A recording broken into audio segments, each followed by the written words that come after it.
One day ক্রিকেটে সেই বাংলাদেশ আজ কোথায়? শিরোপা এনে দিতে না পারলেও পঞ্চপাণ্ডবদের 50 ওভারের ক্রিকেটের শক্তি তেজ যেন প্রজন্মের পালাবদলে অস্তমিত হতে বসেছে।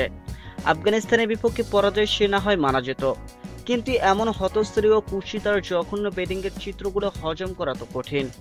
আফগানিস্তান যেখানে সিরিজ জয়ে খুশি, আনন্দ আর উচ্ছ্বাসে ভাসছে, সেখানে মেহেদী হাসান মিরাজের নেতৃত্বাধীন বাংলাদেশ দল 2027 ওয়ানডে বিশ্বকাপে সরাসরি খেলার সুযোগ নিয়ে প্রশ্ন তুলেছে।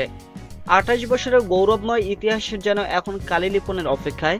বলা হয় একই মস্তিষ্কে গণিত আর ইংরেজি দুই সাবজেক্টের লড়াই চলে। বাংলাদেশের অবস্থা হয়েছে ঠিক তেমনই। প্রিয় বিষয় গণিতে ভুল করে ইংরেজিতে মনোযোগ হয়েছে দলটা, কিন্তু গণিতটাই ভুলে গেছে একেবারে। তাই ফলাফল হচ্ছে উল্টো। যেখানে ওয়ানডেতে মূল শক্তি ছিল বাংলাদেশের, সেখানে টি-20তে আফগানিস্তানকে হারিয়ে 50 ওভারের ক্রিকেটের দিশেহারা দশা। প্রথম ম্যাচে বাংলাদেশের 221 রানের জবাবে সহজে জয় তুলে নেয় রশিদ খানরা, আর দ্বিতীয় ম্যাচে ফলাফল তো টাইগারদের হতাশায় ফেলবে বহু বছর। আফগানিস্তানকে 190 রানে অল আউট করে দিয়ে যখন জয়ের স্বপ্ন ঘুরে বেড়াচ্ছিল টাইগারদের চোখে, তখন টপ অর্ডার থেকে মিডল অর্ডার পর্যন্ত সবাই যেন টি-20 জার্সি খুলে ওয়ানডের আবহাওয়াটা ভুলে গেল। ব্যাটারদের মধ্যে সাইফ হাসান 22 রান করে ফিরলেন, তামিম ডাক মারলেন, হৃদয়, জাকির, নুরুল কেউ যেন চুরি করতেই পারল না। অপরদিকে রশিদ খান টাইগারদের সেই দুর্বলতাকে পুঁজি করে 17তম ওভারে প্রথম আঘাত হানেন।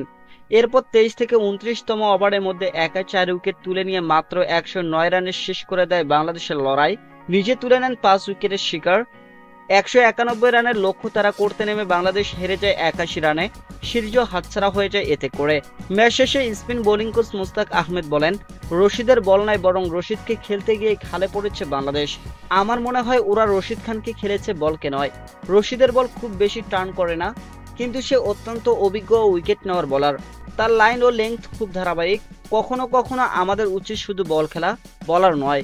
আমাদের দ্রুত উন্নতি করতে হবে। যদি কারো মানসিক দৃঢ়তা ভালো হয়, সে আন্তর্জাতিক পর্যায়ে যে কোনো বলারের বিপক্ষে খেলতে পারবে।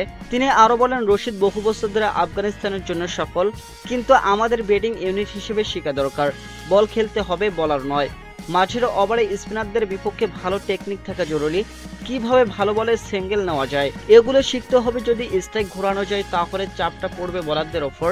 তিনি আরো যোগ করেন, আমি নিজেই স্পিনার, তাই জানি যে ব্যাটার সহজে সিঙ্গেল ডাবল নেয়, সে স্পিনারদের ওপর বেশি চাপ ফেলে। এদিকে 2027 ওয়ানডে বিশ্বকাপ হবে 14 দলের। আয়োজক দেশ 3টি দক্ষিণ আফ্রিকা, নামিবিয়া এবং জিম্বাবুয়ে সরাসরি খেলবে। নামিবিয়ার ওয়ানডে স্ট্যাটাস না থাকায় তাদের বাছাই পর্বে খেলতে হবে। তাই হিসাব বলছে আইসিসি র্যাঙ্কিং এর শীর্ষ 9টি দল সরাসরি বিশ্বকাপ খেলার সুযোগ পাবে। আর সেই র্যাঙ্কিংয়ে বাংলাদেশের অবস্থান এখন নড়বড়ে। হাতে আছে মাত্র 4টি ম্যাচ। 1999 সালের পর ঠিক যে পরিস্থিতির মুখোমুখি হতে হয়নি টাইগারদের, সেটাই মাথা পেতে নিতে হবে, নামতে হবে বিশ্বকাপের বাছাই পর্বে।